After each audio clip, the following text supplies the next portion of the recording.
Greetings, I'm your host, Jason Miles, and welcome to another episode of This is Revolution Podcast for all the returning listeners, subscribers, and of course, our very valued patrons. So glad to have you back. To those new to the channel, welcome. Thank you for taking a moment to check us out. If you dig what we're doing, please hit like and, of course, subscribe. It is a passive gesture that goes a long way in promoting the channel. Just a brief reminder that if you dig the wide variety of programming we provide here on TIR and you want to make sure we can stay on the air, become a patron or a paid YouTube subscriber. When you become a patron or paid YouTube subscriber, you get early access to the audio-only podcast. The Crisis Papers, also issue 10, is up now. Don't work yourself into a shoot. Roger Jackson, Trump, and kayfabe. And you get access to the champagne rooms, past and present, and you get movie night access. So for as little as $3 a month or $30 for the year, you get the satisfaction that your small donation goes a long way keeping this show on the air. Now, let's talk about why you people are really here. The death of Charlie Kirk. Yesterday, we saw another assassination. This time, it wasn't a healthcare CEO profiting off the suffering of millions trapped in a for-profit system. In the run-up to the presidential election, Donald Trump's campaign was not just revived, but supercharged when an assassin's bullet missed him and struck an innocent bystander. Just weeks ago, Robin Westman opened up fire in a church, killing 2 children. And now, many of us watched some in real time as a bullet tore through the neck of Charlie Kirk, a man doing what he loved, telling college students that black people are inherently violent, that trans people are an abomination, and that socialism leads to straight totalitarianism. Kirk, alongside Ben Shapiro, was part of a new generation of conservative media stars who rose to prominence by owning college students. Their videos, designed for virality more than dialogue, made them both famous and infamous. Kirk wasn't a power broker or an oligarch. He was a loudmouth with a microphone, a performer who mastered political kayfabe. Like pro wrestling fans, people came in droves to cheer, to jeer, to be a part of the circus. A friend who once debated Kirk told me that Kirk was clearly trying to, at one point, style himself as the next William F. Buckley, a role he was never really equipped to play. Kirk's audience, for all their talk about doing their research, didn't want debate. They wanted confirmation bias, an echo chamber dressed up as intellectual rigor. That's the important thing to remember about Charlie Kirk's death. He was a media figure with limited reach. He didn't shape foreign or domestic policy. He debated unprepared undergrads and helped convert a few apathetic young people to the Republican Party, or so we assume. Meanwhile, Democrats alienate young voters while Trump's campaign thrives on vibes. Did Kirk help? Sure. Was he essential? Hardly. Believing Charlie Kirk was central to MAGA is like believing Sam Seder single-handedly stopped forced vote. He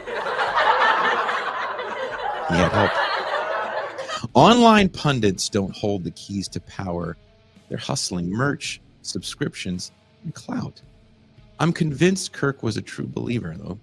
Unlike the radio shock jocks before him, he wasn't cashing any cushy syndication checks. He built Turning Point USA, a conservative campus organization, and launched Candace Owens, another pundit heavy on vibes and light on facts. But the real power players, Peter Thiel, Elon Musk, weren't the targets.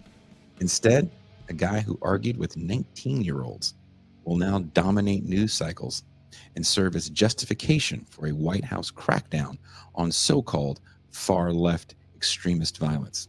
Will the troops descend on Salt Lake City, or will this embolden the next authoritarian crackdown in a blue city like Oakland, Seattle, or LA? Here's the harder question, one we've raised before. Is anyone actually ready for political violence? The American left is fragmented, academic, and online. You can't live stream a revolution. There are drones, tanks, SWAT teams. Is your anarchist polycule prepared for a shootout? Can you dress a wound? Survive a blackout when power, water, and Wi-Fi are cut off? Can you pick a lock, shoot a firearm, start a fire? What do you do with your dead? How do you handle sewage? Some will celebrate Charlie Kirk's death. I won't shed tears and I won't offer prayers. But here's the truth. He wasn't what was stopping your revolution. He wasn't the reason Trump persists. He was just a young, dumb blowhard who learned how to game outrage economy. Now, here to have a more broader discussion than my preamble, I'm just going to bring everybody in because there's so many dudes in here. Please welcome Pascal Robert, my co-host. M. Toussaint, the voice of reason. Not a dude. Deep State Cuba, the Ewok killer. C. Derek Varn, the guy that yells at everybody. My fellow dude in the cheap seat, J.G. Michael. And of course, historian, good friend, and constant TIR contributor, Alexander Herbert.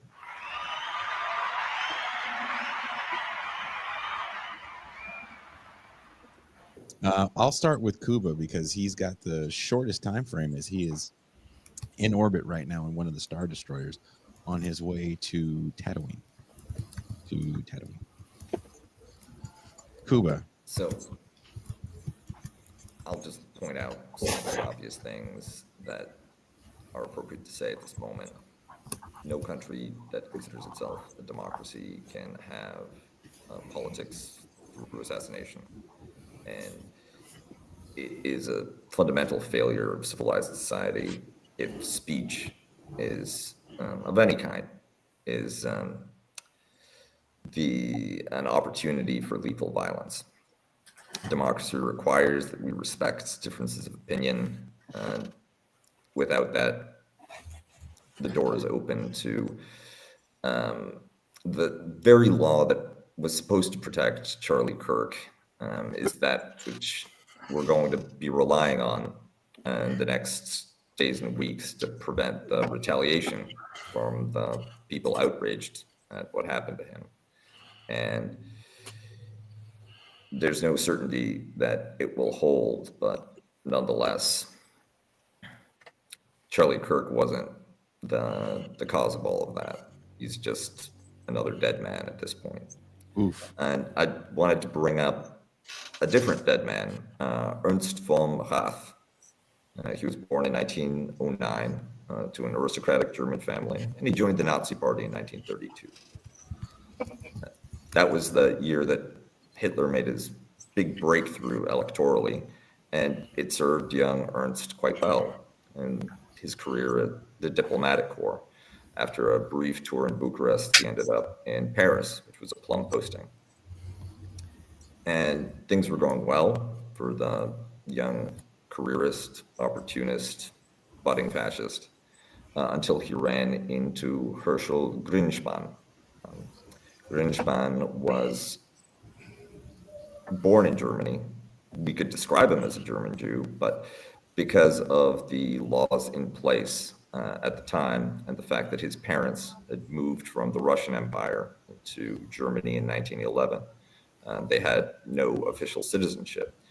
And in one of the anti-immigrant, anti-Semitic actions of the Nazi regime in 1938, they were rounded up and taken to the Polish border, dumped unceremoniously, where they languished in a camp, sending letters begging young Herschel for help. He could secure none. So instead, he requested a meeting at the German embassy in Paris, at which point, when he was introduced to Ernst von Rath, the third secretary there, he fired 3 bullets. Ernst von Rath languished, receiving special ministrations from Hitler's personal doctors that were flown over in order to try to save his life. But on November 9th, 1938, he died. And the response was swift. Stormtroopers, members of the Nazi Party, really anybody who had an axe to grind, was let loose on the population, the Jewish population of Germany, Austria, and the Sudetenland, those territories having been annexed. 30,000 Jewish men were rounded up and sent to camps. The death toll at the time was reckoned at 91, but with subsequent deaths from injuries, the deaths of people in captivity, and suicides from the abuse and sexual violence that was perpetrated on that night, that it's estimated to be over 1,000 lives claimed on Kristallnacht. Hitler personally called Ernst von Roth a great hero and posthumously awarded him high honors.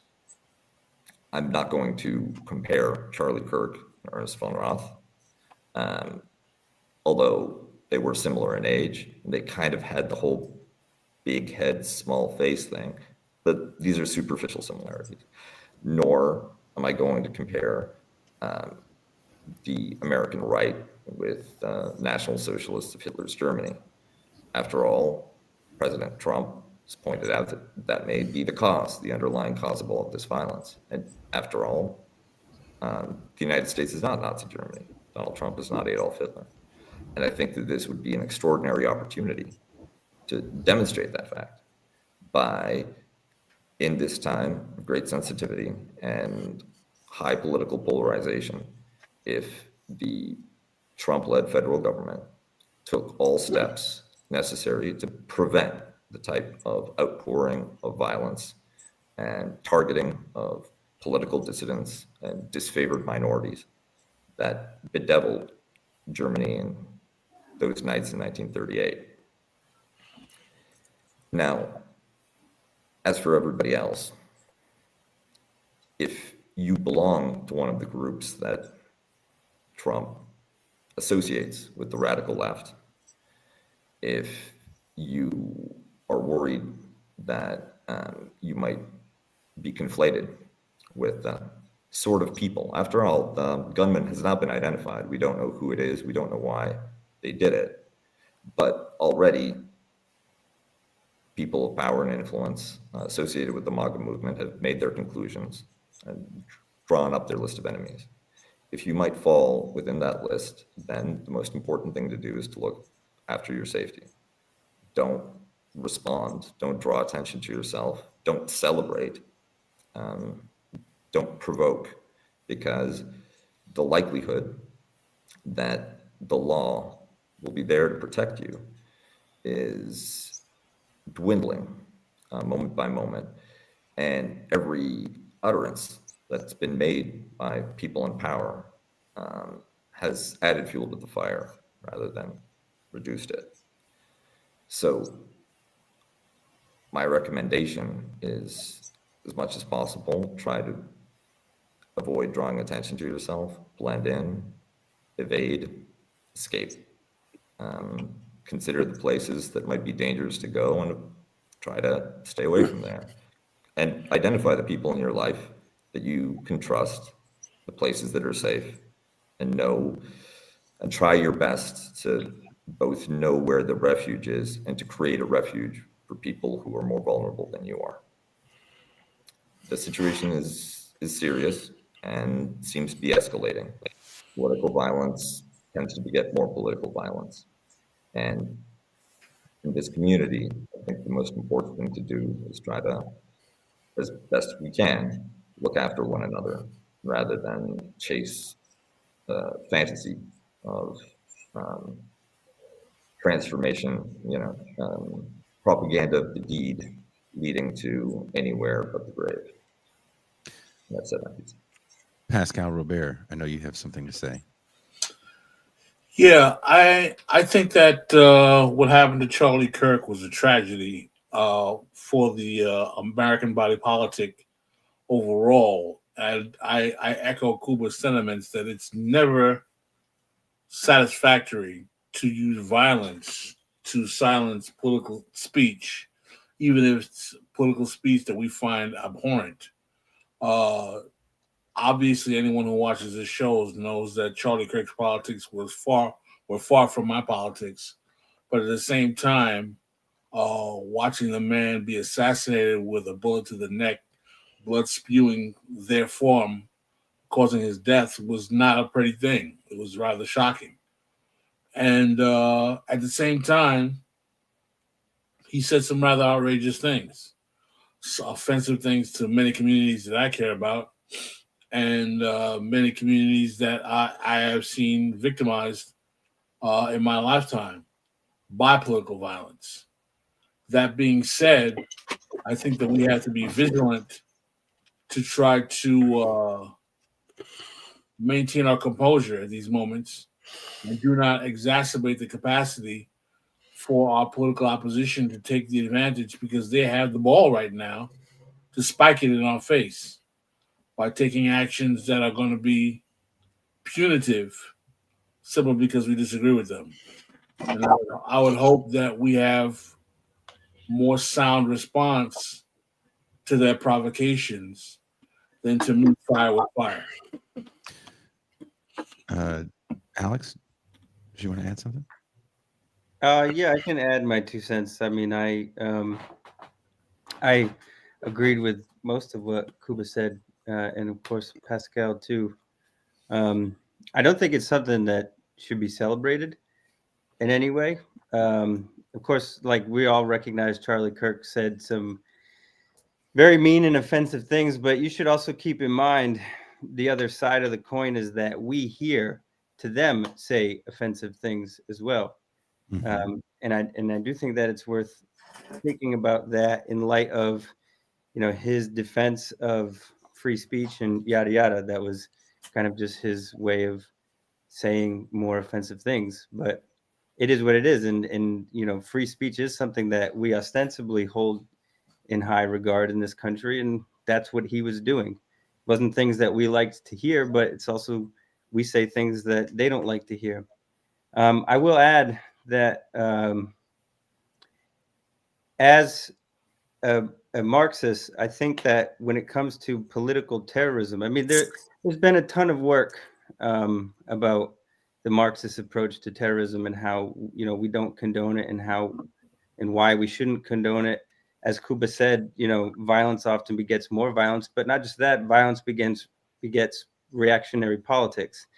Not only that, but the other Marxist additive here is that political violence in the form of terrorism, which is what it is, domestic terrorism, is a means of distracting would-be radicals from the work that actually needs to be done. You know, as certain Marxists that I respect have argued in the past, it's more effective and more useful for somebody who is radicalized in their view of politics and socioeconomics to be out among the working class and actually trying to, you know, conscientize them, to turn them into actual breathing, thinking Marxists and revolutionaries in that sense. And when you engage in terrorism, you're doing the opposite of that. You are, on the one hand, eliminating somebody that would be an effective radical. You know, the guy that shot him, we don't know who he is, but maybe, you know, his energy would have been better spent talking to the students that were there, that, you know, and asking them, what are you doing here? Do you actually support this stuff? You know, advocating in the moment rather than assassinating. Because for me, one really important aspect of Marxism is discipline, self-discipline. We are disciplined in our convictions, and we're disciplined in the way that we communicate with other people, and we're disciplined in our ideas. And so when you engage in political terrorism, you're sacrificing that discipline. And that's why I really, I know this has been said a million times, I really don't like the word leftist, because in that sense, I don't identify with anarchists in any way, shape, or form. There's nothing about anarchism or propaganda of the deed or any of that that I've ever agreed with.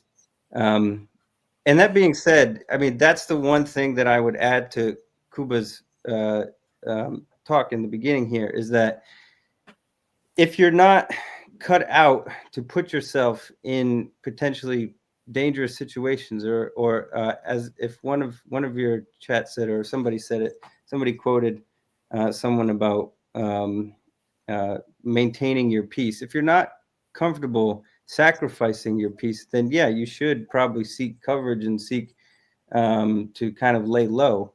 But as a disciplined Marxist and as an academic, it's sort of my responsibility to continue to be out there and to state plainly and very clearly to people that I don't condone what happened. In fact, I feel bad for Charlie Kirk, regardless of his family or whatever, and the ideas that I didn't agree with. Everybody's right that, you know, he's going to be martyred. The process has already started. I've already seen a meme of Zoran Mamdani, a right-wing person, that said it's our turn now. So, you know, like that rhetoric is already starting. But this, what makes Marxists, in my view, distinct from anarchists and from other people in the progressive left is, again, our discipline, our ability to be out there, and our conviction that it's our presence, it's our example that provides a kind of inspirational move towards consciousization on the part of the working class. And so I'm not hiding. I'm a very clear Marxist academic. I just published an article on my Substack today about Marxism and terrorism, where I kind of outline all of this stuff. I still work with the party. I still go out with people and you know, engage with working class. Still go to union meetings if I have to. And yeah, things can get very scary. They're already sort of starting to. Yeah, I mean, you know, the world is really bizarre right now. We just had a AI video posted by the White House today, which is kind of nuts, considering the pictures that came out that seem to suggest that Donald Trump may have suffered a stroke. That's all hearsay. The other thing that I will add is the thing about the conspiracies. I mean, I have friends that instantly went to, this is a Mossad psyop, and you know, just 2-3 days prior to this, Charlie Kirk had voiced some concern about funding Israel and all of that. And the thing that I will add about that is, I'm not going to deny people's ability to believe in conspiracies if that's what they want to do, but I will urge you to think about how reducing things like this, whether it's Charlie Kirk or Luigi or the assassination attempts on the, what is it, Minnesota representative, whatever it is, reducing these things to conspiracy, again, distracts us from what could be a potentially fruitful possibility of flipping this in our own benefit. And that is by saying, again, flatly, squarely, that Marxists do not condone political violence. And in fact, you know, I've had people say, well, what about Cuba and Che Guevara and yada, yada. I mean, this is different than anti-colonial violence. It can't really be compared. If you look at domestic Marxist groups, none of them engaged in propaganda of the deed like this, right? And, you know, you could say, you know, the Black Panthers carried guns, but the Black Panthers were a defense organization. They carried guns to intimidate and to defend their community. So again, we have to separate domestic violence, domestic terrorism from anti-colonial terrorism as, you know, things that we can condone and not condone. But in general, I agree with everything that's been said so far, that it's not anything worth celebrating. And in fact, you know, just on a basic human level, I don't think that, I mean, there are very few people, I would say, but I don't think anybody deserves that kind of death, that kind of spectacle death, right? It's very medieval, the way that it happened, and the way that and I'm guilty of this, the way that the video was shared and it was circulated and everybody kind of was resharing it.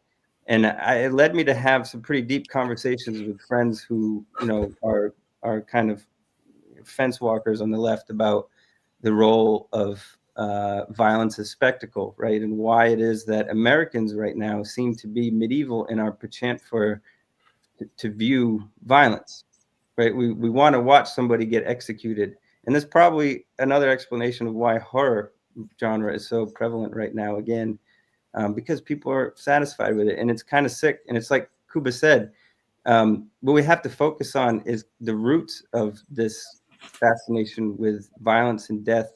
And by relegating it all to a conspiracy and just reducing it like that, it stops us from actually having that useful analysis, in my opinion. It gives us an out from thinking hard about it. And that being said, in 5 years, it could come out that Charlie Kirk was killed by a Mossad psyop. Fine, whatever. But let's spend the time right now actually analyzing how this reflects America right now, how it does reflect a really sick civil society right now, a very sick sociocultural base right now. And so, I mean, that's what I have for right now. Interested to hear other people what they have to say. JG, did you want to say something?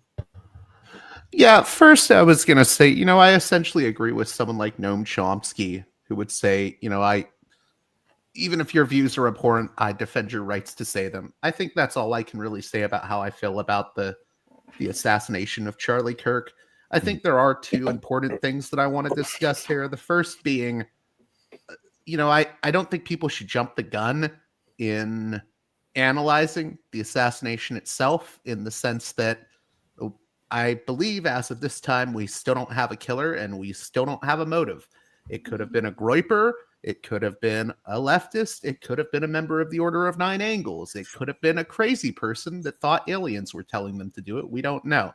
The second thing is, if it is indeed an act of political violence, I think people have to start thinking about where political violence springs from and the fact that historically it has happened in the past.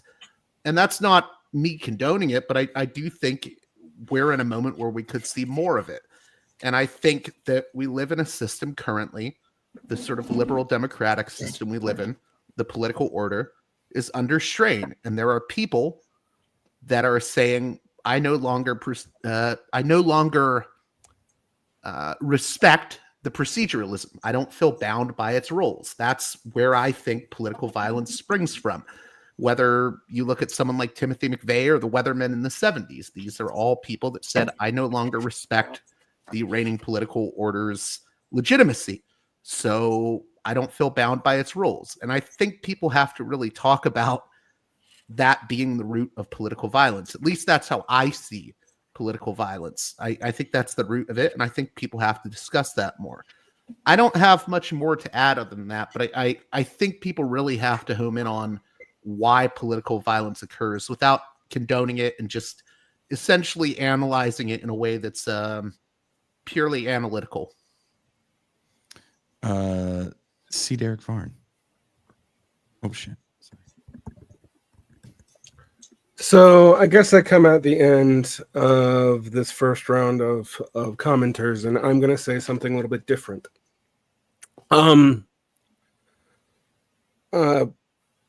I agree with everybody saying about the efficacy of propaganda of the deed, and it's the efficacy that I think a lot about. Historically, it does not lead to organization. It inspires things it might, but usually it inspires reaction. Chomsky said that, not Chomsky, Trotsky said it, Lenin said it, hell, even Stalin said it. My issues about the way we talk about this, though, do kind of make me feel a little strange, because political violence is, sure, it's increasing in the United States, but it's been a norm in the United States for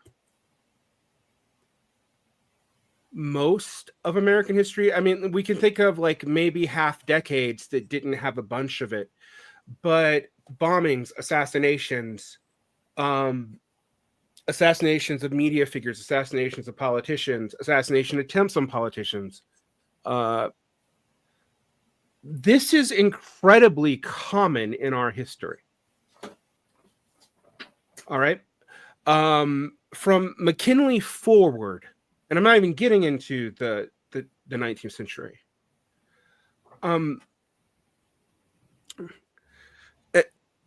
The number of bombings we saw in the 70s from new communist groups that did nothing. The number of right-wing bombings we saw in the 70s, 80s, and 90s that actually did do Oklahoma City.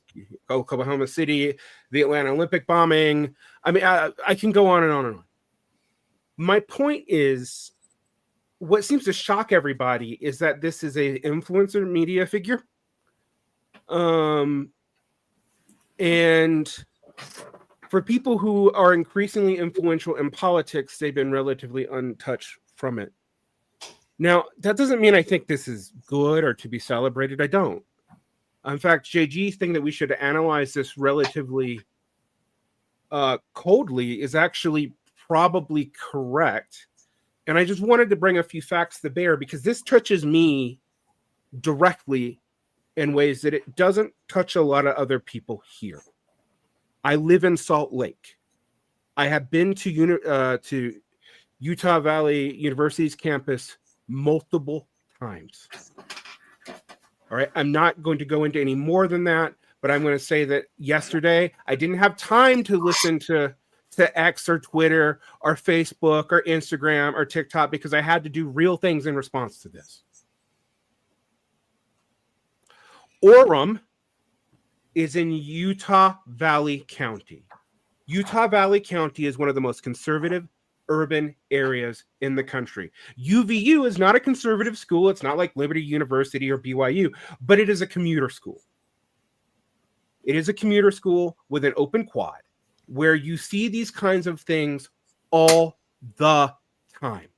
Now, not the violence, that's actually incredibly unheard of, but influencers, media figures, various people go there because it's a place that's probably about 55% liberal, 45% moderate conservative LDS. You can see where that's going to go. If you're doing this kind of thing, it's a place to go. Now, there's been a lot of speculation about the shooter. We don't know much about it, but here's a few things I can tell you for sure. What the FBI has released a bunch of different pictures, and even some of the people in law enforcement say maybe we shouldn't trust these pictures yet. They're just persons of interest. People have been trying to do AI reconstructions of them and figure out who they are. Good luck on that. If the gun that was found outside of UVU is correct, it's an old hunting rifle. It would have had a non-removable magazine that was small. It would have been full bore barreled, but it would have been traceable to anybody because it would have been bought used. Probably a fairly old rifle. It's a bolt action. It's going to be more stable at long distances than something like an AR-17, and it had a scope. It would have been hard to take apart and dismantle. So the person had to know the campus really well to get that up there, because even if you took it apart and took the barrel and the stock off, you're going to have a hard time fitting that into a backpack. And you're going to have a very hard time taking a screwdriver and putting it back together fast enough. The shot was done at a time when there would have been maximum people changing classes. Most of the students at UVU at the time did not even know that Charlie Kirk was really on campus. Yes, there was a 6,000 signature protest against him, but it didn't reach the threshold for UVU to take seriously. That's 7,000 actually.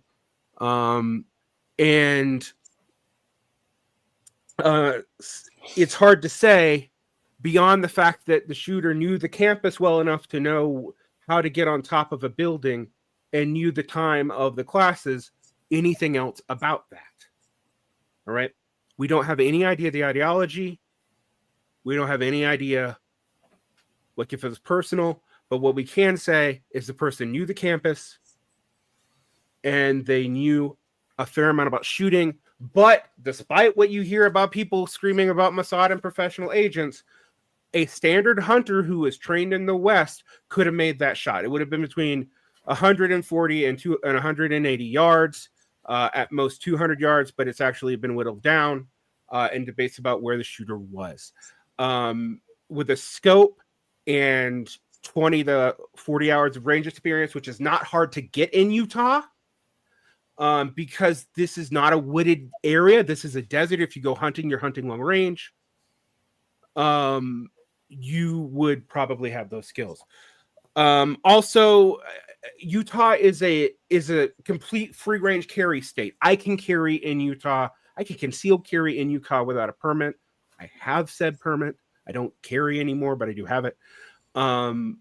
So these are all things to consider when you're blabbing your mouth. All right. Orem is in a heavily urban area, but it is not a large city. It is a suburb of Provo. It is in one of the most highly densely LDS areas in the country.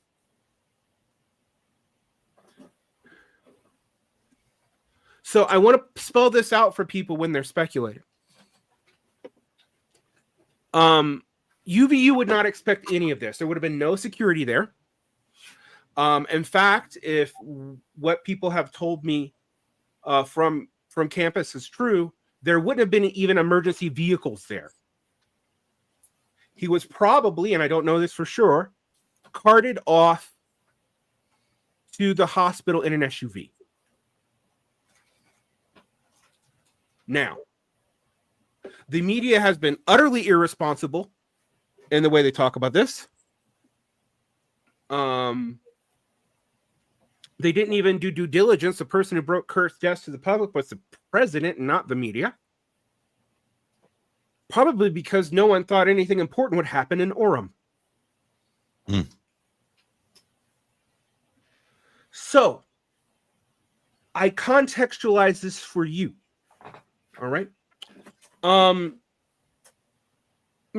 there's been a lot of talk of civil war from both sides, mostly from the right, but even from the left. And a lot of people saying, oh, this can't happen here. We don't have geographical sides. I do want to say that that's, for our Civil War, historically, that was true. But I want to contextualize this for you as a person who's actually seen political violence of the non-propaganda by the deep variety. All right. And I've lived through Al-Sisi's Egypt, where people were abducted, arrested, shot, and killed. Bombs blew up. One that was 5 blocks away from where I lived, another that was a neighborhood over, and I could see it from my apartment. When I was in Mexico from 2013 to 2015, I lived through the Zena City Lower Cartel War. I do know a little bit about political and organized violence. So my point in this is that if you're going to talk about Civil War, I want you to understand what you're talking about. The bloodiest conflict in U.S. history per capita was the U.S. Civil War. It only killed 2% of the population because it was geographically divided. Non-geographically divided civil wars tend to be much bloodier. The Russian Civil War led to a loss of the population of about 5%. Between that, the two revolutions prior and the starvation regime imposed upon Russia by the rest, about half of the male population died before you even got to World War II, where another half of the male population died. In the Taiping Rebellion in China, about 10% of the Chinese population died. All right. I don't know why we call it a rebellion. It was really a civil war, and it was a very brutal one, way more brutal than the U.S. Civil War. Now, I say this because there is a way in which people are talking about this because this is all simulated for them. And one of the things that Yasha Levine's point is, if you live in this spectacle forever, it will eventually be real. We can pretend all we want to, that it does not have an effect on the real world, but you know that's bullshit at this point.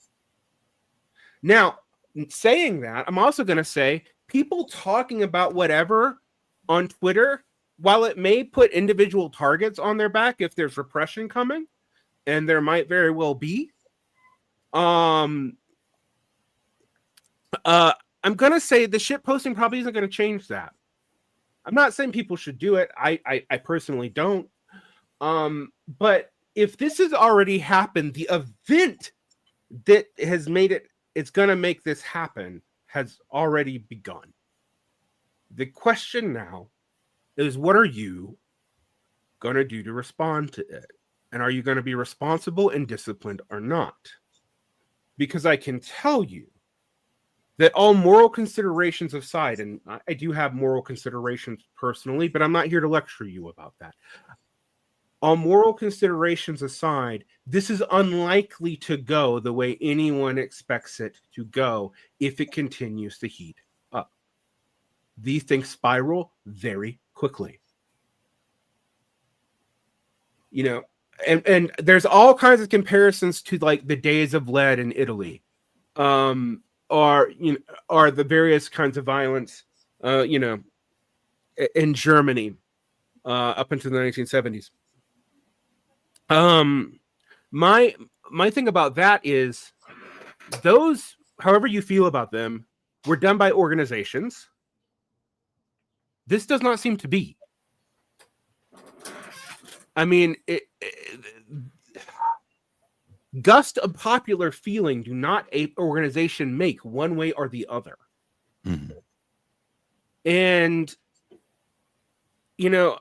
as for who it affects, why people see, I mean, we've seen the right-winger sphere just declare open war. We've seen people declare that they know what this is in all kinds of directions. I literally saw an account that was pushed by Facebook to me, not one that I followed. As soon as I signed in today to make sure that I understood the time for this, because God knows I don't spend a lot of time on Facebook anymore.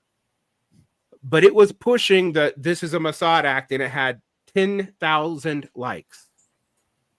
Normies, however you define that,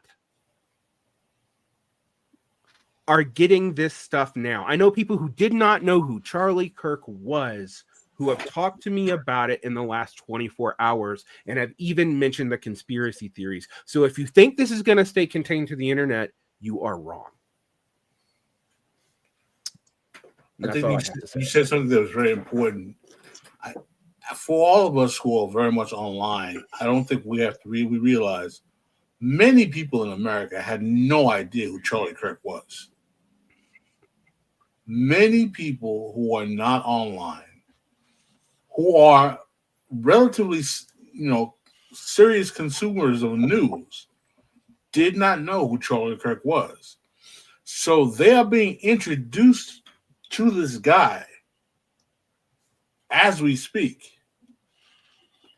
Along with that, it's going to mean that one way or the other, people are going to be exposed to his thought, his ideas, his words, and we have to reckon with the fact that that may cause a radicalization of a second tier of individuals to his worldview in light of his death.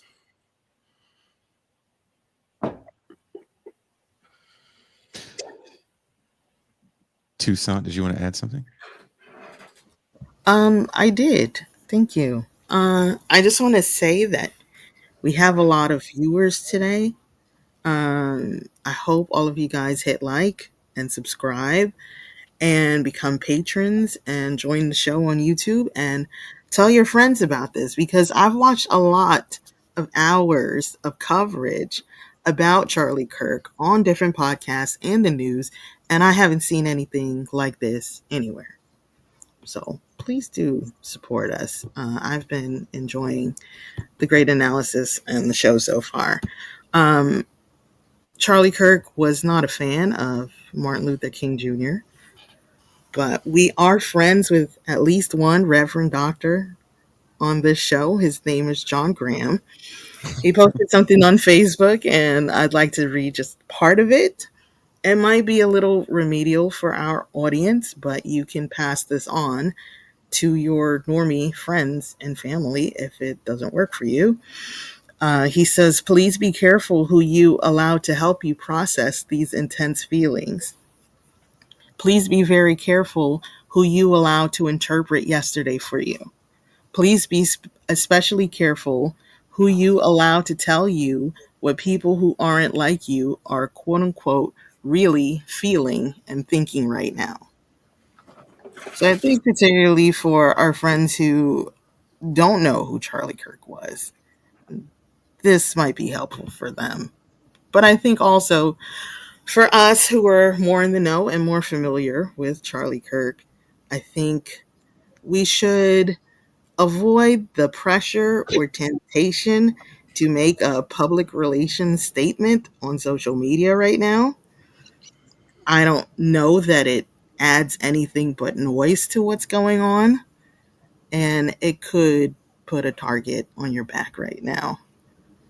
I also want to add that people are already sanitizing Charlie Kirk's image.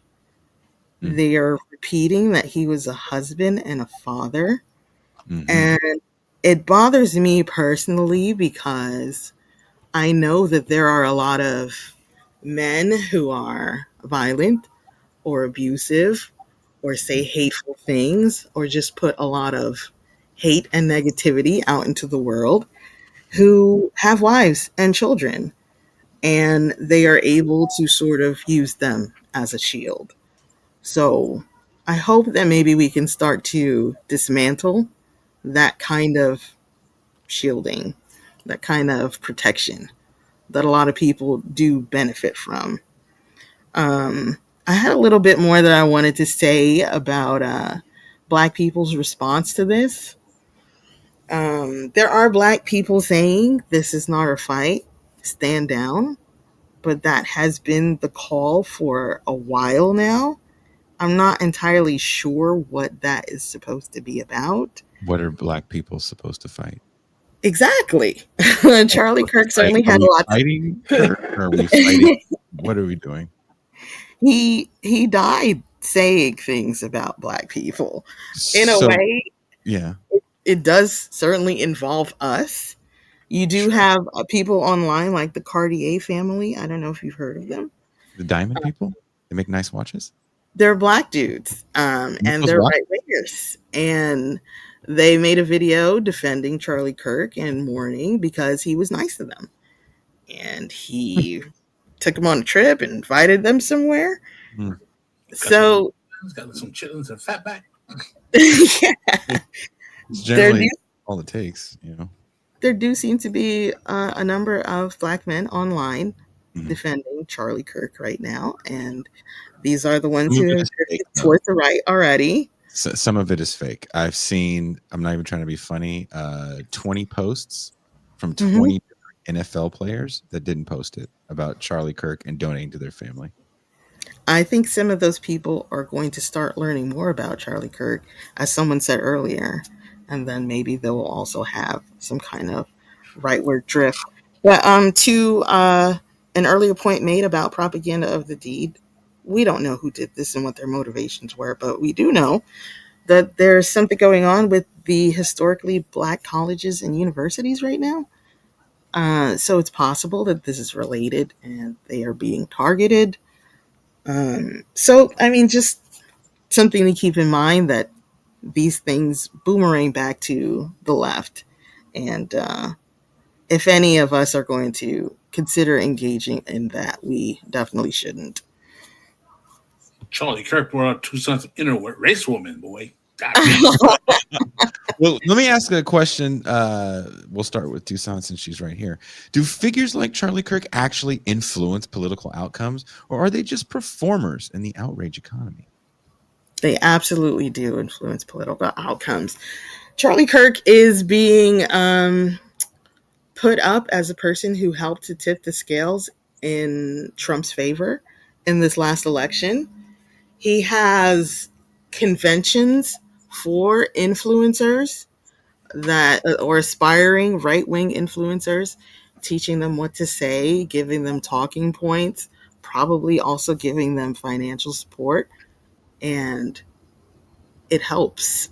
I think it helps their cause. It helps the right. They have a lot of voices and increasingly diverse voices parroting the same talking points now. And he's instrumental in that. That is what Turning Points USA does. It's not just Charlie Kirk, who didn't graduate from college, going to colleges and arguing with college students. It was Yeah. also setting up these influencers to. He's supposed to have done that, but he has been quite unsuccessful in some of his projects. I believe he was supposed to have a right wing takeover of Arizona. Of what? Of Arizona. Mm. That didn't happen. So you speak very highly of the man. Pascal, do you have something to say about in regards to that? Do you think that he actually sways elections? Well, that's a very interesting question. I'm going to echo the voice of people who are so self-absorbed that they are scant to acknowledge others, and that would be the Trump administration. I see Trump as being someone who's so self-absorbed that he would be very unlikely to acknowledge anyone else's role in his rise. And Trump, from his own mouth, said Charlie Kirk was instrumental in his political success in his second election. So, to answer the question as if I have conclusive evidence as to how salient Kirk was, I don't have that answer, Jason. But based on what is being said rhetorically by people within the Trump administration and those within the atmospherics of MAGA, they are saying that Charlie Kirk was a factor. Kuba, you have something you want to add? I think that there's been a lot of attention placed on the particular rhetoric, Charlie Kirk as an influencer, Charlie Kirk as a personality, but I think that misses the more tangible and important way that he made an impact, which was through his organization. In a lot of ways, the university campuses were considered to be enemy territory, fallow ground for the conservative movement. Basically surrendered to radical Marxist professors and blue-haired, gender-fluid humanities majors. Now, certainly that hasn't been entirely reversed. They're not all turning into MAGA factories. However, the fact that Turning Points USA has a presence, a chapter on virtually every campus in the United States, that there is a regular calendar of events, that there is an organizational structure that people, that conservatives can join, that the apolitical are exposed to these views before their own ideological values can gel. All of that has had a considerable cumulative effect, and it is the organization and the penetration of spaces which previously had been much more uniformly left-leaning and resourced enough to serve as incubators for people to go on to have political careers or protest movements to gel into usually Democratic Party grifts, but sometimes something else. Now, that has become contested ground, and Turning Point USA has made some victories. And while in a few high-profile cases, sure, Charlie Kirk staked a particular position and picked a battle which he lost, but the very resilience points to the durability and the importance of his organization. He can afford to lose an electoral contest in Arizona, and he still sticks around. He makes the organizational structure helps maintain and persist this ideological tendency. And I think that when we obsess too much about the rhetoric and lose sight of the organization, we're constantly talking about how the left needs to organize, how the left is missing organization, how we need to sign up people, how we need to create institutions. Turning Points USA, unfortunately, is a successful case of that on the right. Kuba, thank you very much for taking the time to join us while you are on that Star Destroyer mission. Have a very good rest of your evening, comrade. Thank you, Kuba. Nice shirt. I have another question for you guys. How much power do online personalities, and anybody can jump in, how much power do online personalities really have compared to billionaires and political elites? Can we talk?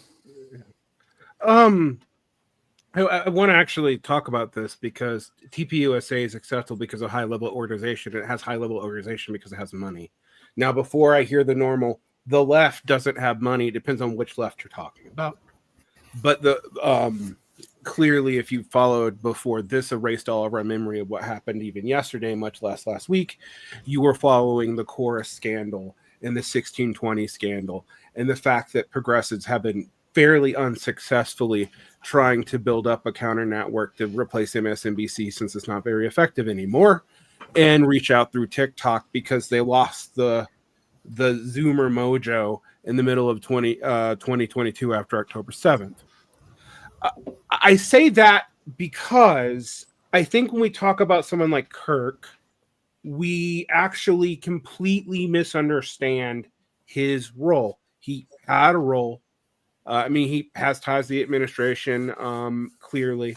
But his talking points tended to respond and co-opt other right-wing talking points and to make them more salient as an interface between, quote unquote, the populist right or the groypers or whoever the fuck you want to talk about in the right-wing great civil war of marginal groupings. And yes, Virginia, the white wings really aren't as united as you think they are, except behind the demagogic person of Trump. So someone like Kirk takes his cues and moves according to that, also trying to pull people into a more established traditional Republican field of money. And I'm not talking about like the Lincoln Project or the Bulwark or anything like that. I'm talking about things like the Claremont Institute and things like that. So yes, there's money behind Charlie Kirk. Influencers in general are not paid for by their views. And I hate to tell people this, but it's actually easier to funnel money through a Patreon or through live streams than it is through official channels. And particularly when you start having PACs doing things like buying additional ads. So when you try to separate an internet influencer from the money behind him, you're going to have a hard time doing that. Kirk's role is, as David Russell here is saying, was a boost man and an interfacer. All right. His talking points changed pretty profoundly depending on the time you were listening to him. Terry Prince USA sounded a lot more like post-Bush Republicans when they started than they do now. And that's Kirk reading the room, following the money, and interfacing accordingly. Now, that also means there's a lot of people on the right who hated him for not being radical enough. All right? But that's going to all go away now. It doesn't matter the reality after someone is martyred. Nick Fuentes is one of them. Nick Fuentes was not a total fan of Charlie Kirk. That's putting it mildly. JG, did you want to add something? I don't know if I can add anything about the billionaires thing. I do want to go back to the point I was trying to make, and I think Varn made it better earlier, that this political violence is not abnormal historically. If you look at the 1800s, it was certainly not abnormal. And I think what people should be concerned about is that we're moving back towards that. And to be honest, I think Charlie Kirk may have played a role in normalizing us towards that, because he was part of the Stop the Steal rally. Now, I'm not trying to sound like Rachel Maddow or anything, but the Stop the Steal rally was basically an incident where you had a lot of right-wing people saying, I no longer respect the legitimacy of the peaceful transition of power. They don't respect the system. They're saying, well, everything's been stolen. The election's stolen. I don't respect this. We're not going to play by the rules anymore. And again, I think that we're going to see a lot more of this type of violence from both right and left as you get certain people that say, I don't agree with the legitimacy anymore. I don't consider this government legitimate. I don't consider this political order, liberalism legitimate, and I'm not going to be bound by its rules. That I think is like the biggest thing I'm worried about right now. And I find it weird how people act like this. A lot of people are acting like this is like a new thing. And I don't think it is. I think the Melissa Hortman shooting just 2 months ago is indicative of this. I thought January 6th was indicative of this. I think that the two Trump assassinations attempts are indicative of this, and Pelosi's husband being beat with a hammer We is forgot indicative of Pelosi's this. husband getting deep with the hammer. And I think we're moving towards something, and we've seen it in the past. I think the Oklahoma City bombing was an example in the 90s. I think before that, we had the period of terror by the Bruderschweigen, or the Silent Brotherhood, that led to the assassination of Alan Berg in the 1980s. 1980s to 1990s, we saw all that malicious stuff, right?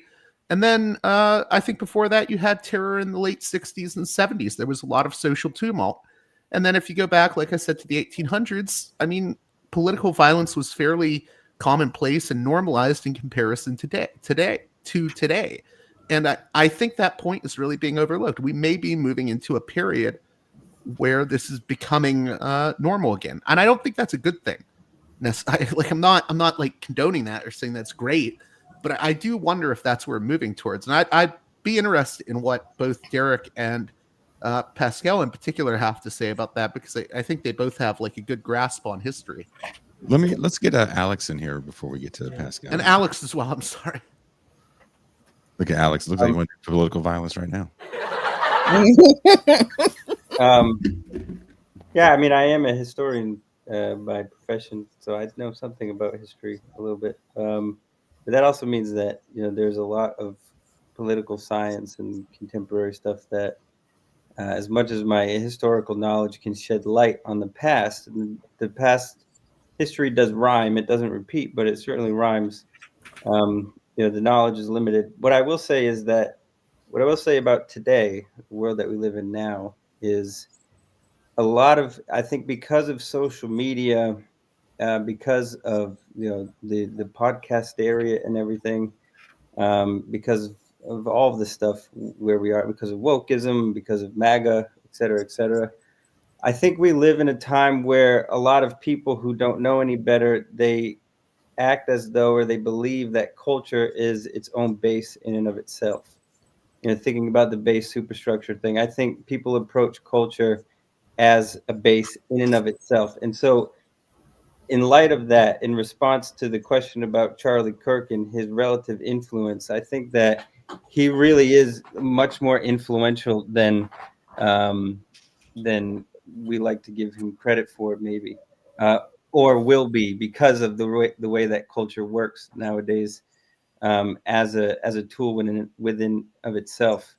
I can't say that the same has been true throughout all history, because people weren't as connected and it wasn't as easy to spread ideas, and, you know, ideas is a key word here, ideas and information, as easily as it is now.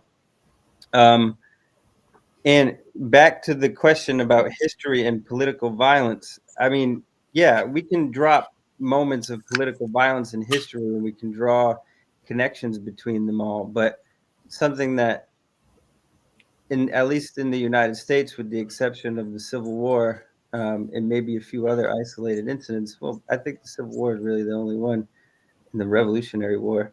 We have to make the distinction between a moment of violent, sort of chaotic terrorism within the country, and what people, Lenin being one of them, had referred to as a revolutionary situation. We are not living in a revolutionary situation right now. I agree with that.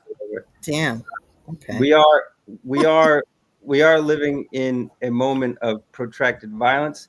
And the thing is that because culture plays such a salient role in the world that we live in right now, it's really easy for the anarchist belief that an assassination of somebody will be the trigger for a revolutionary situation.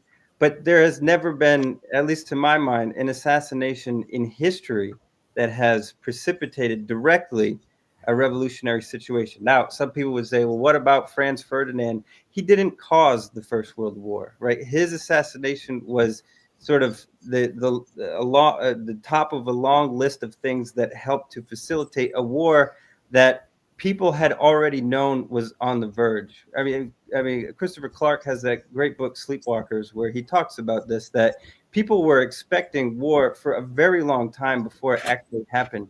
The feud between Germany and Britain, the Russian foreign minister was writing about it 5 years before it even started. Even Lenin was writing about the inevitability of war between Germany and Britain like 10 years before it happened.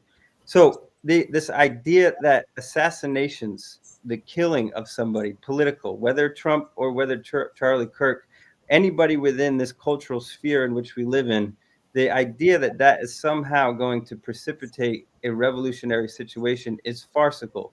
And what it will do, and you all have been commenting on that, and because you're all intelligent and you get it, is that it's going to push the revolutionary situation forward, but not in the sort of leap and bound that anarchists might like to think it is. It's not a Franz Ferdinand moment, the way that moment was historicized to them in their school. Instead, it's going to make things a lot worse. I don't think that we're on the verge of a civil war right now myself. I personally think we still have a lot to go. And whether or not things get worse, I can say I probably do think that they are going to get worse, but we're not at the revolutionary situation yet. For that to happen, as I think Varn was alluding to, and also JB was also mentioning, you have to have a collapse of legitimacy, of a sense of legitimacy for the ruling clique right now. And we don't have that. All revolutionary situations have seen basically a turning of military or police forces against the ruling party, in a collapse of ruling legitimacy. And we don't have that yet. In fact, I think, as Jason was saying in the beginning, those who want a revolutionary situation right now, those on the left, who want to see a revolutionary situation, those anarchists in particular who want to refer to, it's right to celebrate Charlie Kirk because this is sacred rage and it's an indigenous rite of passage, blah, blah, blah. It's some shit that I heard on social media that was really stupid. People who want to believe that that is the case, I don't think, as Jason said at the beginning, I don't think they're ready for a revolutionary situation. No. I don't think they can fight. I don't think, I mean, I don't want them on my side. If you ask me, in a revolutionary situation, the person that I want on my side is a police officer, a former police officer. Or Marine. Somebody who has lost all faith in the system as it works, who is trained, who knows how to use a gun, whether it's a police officer or a military, ex-military person, I don't really care. But those are the people that I want. And those are the people that actually do facilitate effective revolutionary situations. I want to say something about civil war. I agree that we're not on the brink of civil war, but we can be on the brink of massive civil discontent. I think that that's actually what we're more on the way of leading towards than anything else. I want to ask you guys one question before we go to the champagne room. Can I add one more thing? You just interrupt me, don't you? Well, I'm totally kidding. I'm totally kidding. Yeah. I wanted to clarify something I said earlier. When I was talking about the idea of people not buying into the legitimacy of the political order we live under, which it's big L liberalism that we live under, liberal democracy. I don't mean to say that it's collapsing. I don't think it is. I think it's under stress from individual lone wolf actors who no longer believe in its legitimacy and therefore are going to break its rules. And I think that's where political violence comes from. And in a weird way, even though I don't agree with him often, I kind of agree with the journalist John Gaines, who said, I think we'll make it through this, because we have made it through other periods. Mm-hmm. The 70s was high on political violence, massively so. I mean, there's that whole book, I think it's Days of Rage, right? Mm-hmm.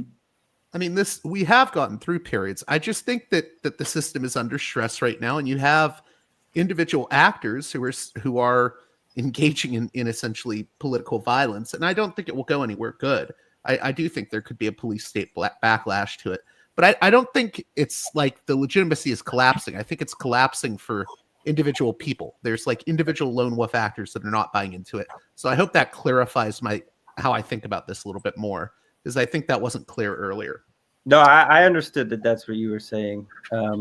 Jason, if I may, I put an article out of my Substack about this, but I opened with a quote that I want to read from one of the Russian Empire's most famous terrorists, advocates of propaganda of the deed, and actually a woman, because we only have one woman in this chat, so let's add another woman.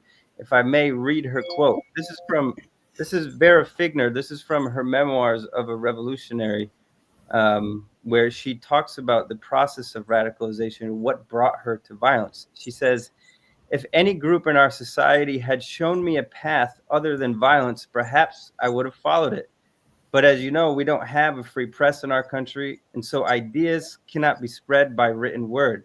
I saw no signs of protest, nor was literature producing changes in our social life. And so I concluded that violence was the only solution. I could not follow the peaceful path. And I think that it's really, that quote for me resonates with the way that a lot of people, I think, on the left, and I'm not including the socialist left or Marxist, I think a lot of people on the left, naive people, feel that way right now. That, and that's why, you know, assuming that this person is a liberal left or something like that, or even Luigi Mangione, right, had said explicitly that, or people have said explicitly that, you know, he's frustrated by a system in which there seems like there's no other way to handle it. And that isn't something that that is created by anybody except for the system itself. And that's why we have to continue our ruthless criticism of that system and also culture, I think. Again, I'll go back to that point about culture as a base in and of itself now. What does that say about our culture? Is it dangerous to overestimate or underestimate figures like Charlie Kirk? Barn, you're muted. You muted yourself. Yeah, both. Sorry. Okay. It is both dangerous to over and underestimate. I mean, we've talked about a lot of high level abstraction, and we talked about Lenin users, both objective and subjective conditions, and the objective conditions include things like economic crisis, political crisis, but subjective conditions move the delegitimacy of all, not just some, all of the various ruling classes and divisions within them, period. All right. If you see this in China, because elite circulation has a long history of using discontented populism to prop up other factors in the elite. That's what Trump is. All these people complaining about Harvard are Harvard grads. Like, this is not a counter systemic or counter elite movement, but it has the appearance of being so. Now, one place where I differ from JG probably, and to talk a little bit about this a bit, is I don't think the legitimacy of the big L liberal system is long-term salvageable, period. All right. I am the odd man out on this a lot of the time. That doesn't mean I think there's a real radical left hiding in the woodworks, waiting to replace it. In fact, I have no idea what replaces it. This particular crisis, I mean, we're talking about one assassination in a place where even when crime isn't very high, several thousand people die a day. I realize that not all deaths are created equal, right? But, you know, this buried a school shooting on the same day with 3 dead. It happened just over in Evergreen, Colorado, which you might remember Evergreen, Colorado, because there's been multiple mass shootings there. So the idea that you know, and actually JG and I have been having a long debate about this now for about 4 years. That the liberal system is going to fade away because of this. I agree with JG. It's probably not. But the idea that, like, we're going to save this legitimacy, I find very frustrating. Because I don't think we can do that. I don't even know if it's worth doing. The bigger thing I think about right now, however, is we're always weirdly individualistic when we talk about individual acts like this, but we all become good determinists when we talk about large-scale systems. But one of the things the point I wanted to make about political violence is, why do you have a period where you don't see a lot of it between 1932 in 1964. That's the only period that's long, that's of any sustained length. There's a brief period in the late 1990s where we don't see a lot of it. There's a brief period during the middle of the Obama administration. You don't see a lot of it. But those are very brief periods. You're talking like 2 or 3 years. The post-war Fordist consensus period is the only period in the West that I can think of that has more than 10 years of sustained social peace. And instead of getting caught up in every individual action, that's what I think we should be looking at. New Deal, fatback, and biscuits. Right. The New Deal, the existence of the USSR, the beginnings of the anti-colonial revolutions, etc., etc., etc. That's the context for that. None of that really exists in the same way now. Even the anti-colonial revolutions, there might be 4 or 5 of them right now. They're not really revolutions. They're not in that phase, but you don't see that same, larger social milieu. And here's what you do see, right? And this is my last point, and I'll turn over to Jason and shut the fuck up. There are more active conflicts right now that involve military-grade violence than we have seen since World War II. And I'm not just talking about Gaza, and I'm not just talking about Russia and Ukraine. And that cannot be ignored, even if you are relatively isolated from it here, and even if it is not at all why this happened. Because, I mean, I'll be frank with you. We're talking about it as if if it's political violence. We don't really have an idea of why this happened, but we know it's going to be used for political violence. And I can promise you that regardless of why it happened.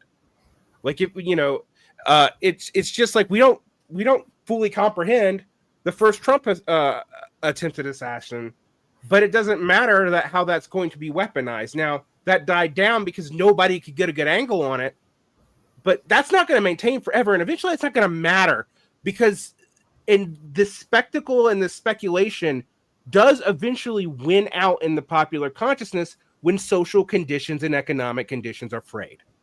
I learned that in Egypt. And, weirdly, the person who I saw talk about that the most, and this, by the way, means he knows what he's fucking doing, was Tucker Carlson talking specifically about Egypt. In a debate with Greg Altman in like 2005, Tucker Carlson pointed out the conspiracy theories are prevalent when social trust breaks down because larger economic and political conditions are frayed. All right. And in this interim, before you're in any kind of revolutionary period, whether you get to that or not, because there are subjective conditions and you have to do work to make that happen, that stuff happens. And we are at no level of organization. We're not at the level of organization where, like, you could even have a successful regional general strike, much less anything like the R word. So we have to try to remove ourselves from the like thing, the temptation to moralize in any direction, and the temptation to get involved in the discourse and let the discourse shape what we think. Because I hate to tell you, but I remember Twitter debates from like 10 years ago, and I remember how much they fucking mattered. Usually not a lot. Well, we're going to go to the champagne room. If you are a patron of Varn Vlog or JG's Parallax Views, I will send you them the link so you guys can watch the show as well. If you are a patron of This Is Revolution podcast, of course, the link is already up, or a paid YouTube subscriber, the link is already up. We look forward to seeing you guys and interacting with your comments a lot more in the champagne room as we actually play them on the screen as the show goes on. Thank you guys so much for taking Wait. Can I ask a question? Oh my God, a woman has a question. I know, we haven't heard enough from the Vagina American in the room. Wow! I just want to know if Alex is going to be in the champagne room because I want to talk about your pumpkin shirt and revolutionary violence and Lenin and the Romanovs and the House of Special Purpose. I will. I'll come in the champagne room for about a half an hour. That's all I got. I gotta get to bed early too. I'll take it. I'll be there for about a half an hour. Yay. Pascal, are you okay? Because we have a theory that Booker T. Washington has been snatching your Wi-Fi. Are you okay? He just snatched it a couple of seconds ago. Yeah. That's the theory right now. Whenever you disappear, they're like, Booker T got him again. He snatched Jason's sleeves today, too.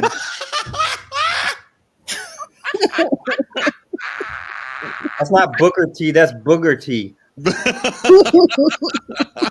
Booker T. Washington coming for you guys. We coming for you. Whoa! Don't say it, Booker. Not on the main show, brother. Not on the main show.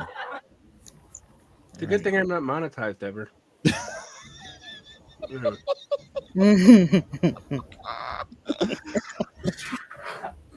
Thank you, guys. We'll see you in the champagne room. And wait a minute. We are out. Peace. Oh.